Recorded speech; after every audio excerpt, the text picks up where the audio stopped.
Well, Don really had no weaknesses as a wrestler. He's one of the very few guys that, I could work out with or wrestled in a match or a meet that didn't seem to have weaknesses.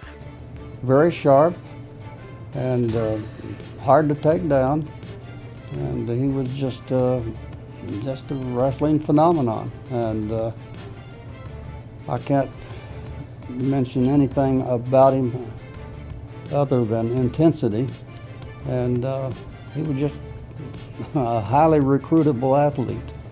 He was about as good as they get. And I remembered one time in the student newspaper, I told the paper that I thought he may, even at that point, be the best or one of the best in the world. And he ended up getting a silver medal soon after that, so he kind of proved my point. He was just really, really difficult to wrestle. And one of the reasons was he was strong, and he also had a perfect body for wrestling at his weight. And he also loved to work out. He loved to practice. And that's just a perfect combination for anybody who has some athletic skills. And Don had athletic skills to start with. He was already a good athlete. So I think it was just a perfect combination for him, frankly. That Don was the catalyst for the rest of us coming on the team and turning the team into really a great team.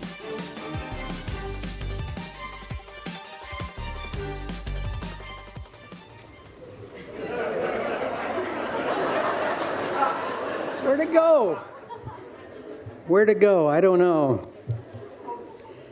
I want to thank my family for being here, my kids, my grandkids, my wife, all my teammates that showed up. Were we exceptional people, or were we people given exceptional opportunities? When I think back at the days that when I came to Michigan State, we were clearly given opportunities. This was back in the 60s. In fact, half of North Wonders Hall is here. How many were from North Wonders? There's a whole bunch of them. Because we won, in my years, 65, 66, 60, we won 4 national titles.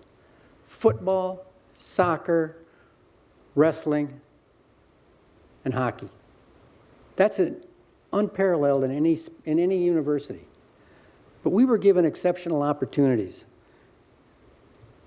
And the reasons for success are always the same. It's hard work, it's dedication, it's perseverance, overcoming obstacles. Now, I had a dream when I was in the 9th grade. It had to be a dream because I had no idea what it meant, but I wanted to be the best in the world. I listened to this guy talking about he was an Olympic champion, and he thought it was so cool to be the best in the world. So I adopted that dream. And that dream became a wish. I wish I could do that. That wish became a goal. And then with that goal, I made a plan on how to do it. I didn't tell anybody. I didn't brag about it. Didn't do any of those things. I just made a plan. Because without a plan, a wish is just a dream. It doesn't get you anywhere. Now, a couple of people had pretty big influences on me. Of course, my high school coaches, my college coaches here, Grady's here.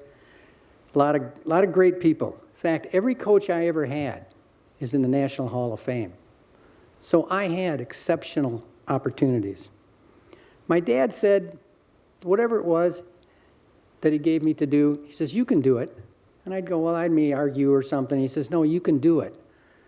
And that's what it was. I never thought about it. One of the greatest lessons I learned was here at State from a professor, gave me an assignment to write this paper. I write the paper. I didn't spend any time in classroom. I spent at least 4 hours every day working out, every day. I planned between classes in the morning to get a workout in so I could have one before the afternoon workouts. Well, this professor gave me an assignment. He says, come back, turn it in tomorrow, do it. So I wrote out some stuff, turned it in. He says, come back tomorrow. Came back the next day. He says, well, Don, is that your best work? I said, well, I'm kind of thinking, he's telling me something. He says, I won't count it against you if you want to work on it a little bit more. I won't count you down. I said, well, all right, yeah, I can do better. So I took it home. Now, we didn't have computers then. I didn't have a typewriter. We did it longhand. I know that's a strange word for some of you, but it was longhand. And you write big and you've made more pages. Some of you remember, don't you? Yeah. Okay, so I write the paper. I spent, I took 2 days and I did sentences and I spelling and I did a little bit of this, got it all better. I took it in, put it on his desk. He says, well, come on back tomorrow. So I came back the next day, and he says, Don, you're a great wrestler. I've seen you train. I've seen you put in the effort in all these things. You work so hard doing everything. Your attention to detail is phenomenal.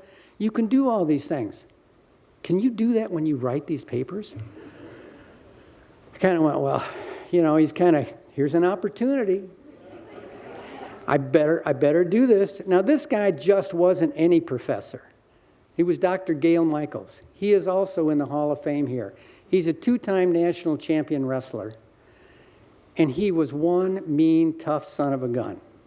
He would play racquetball, and if he hit you with the ball because you were in the way, it would leave the biggest mark for weeks on the back of your legs. So you didn't play around with this guy. If he told you something or suggested it, you'd better do it. So I took it home, and I worked on it. He says, I'm not going to mark you down. I know it's real late, but I want you to really do your best. Man, I worked on that paper. I spent a whole week doing all this stuff and getting it better and doing all this and that. And he was like, I brought it in, put it on his desk. He says, come back tomorrow. I come back the next day, and he says, well, Don, what do you think? I go, about what? He says, your paper. Is that the best you got? I says, yes, it is. And I'm kind of going, uh-oh, I'm kind of standing up to this guy. I'm not sure I want to do that. I said, no, it's the best I can do. And he calmly picks it up and he says, well, then I'll read this one.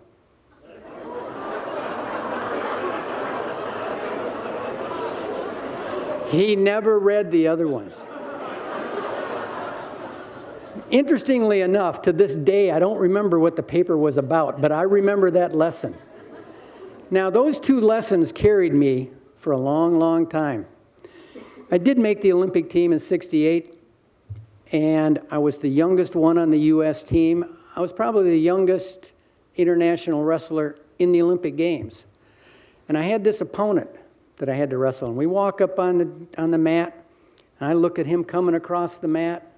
He's a 5-time world champion from Russia. This guy is a beast. But I think to myself, you know what? My dad said you can do it.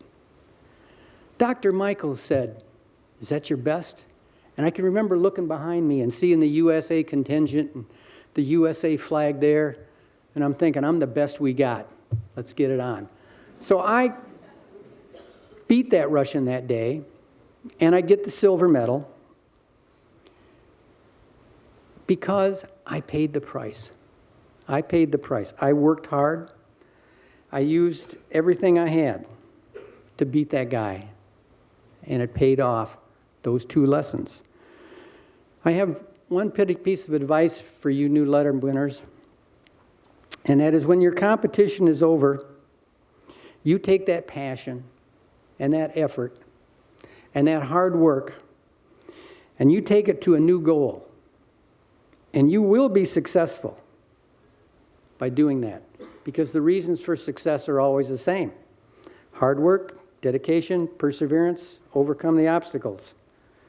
Winners find solutions, and losers find excuses. Go green!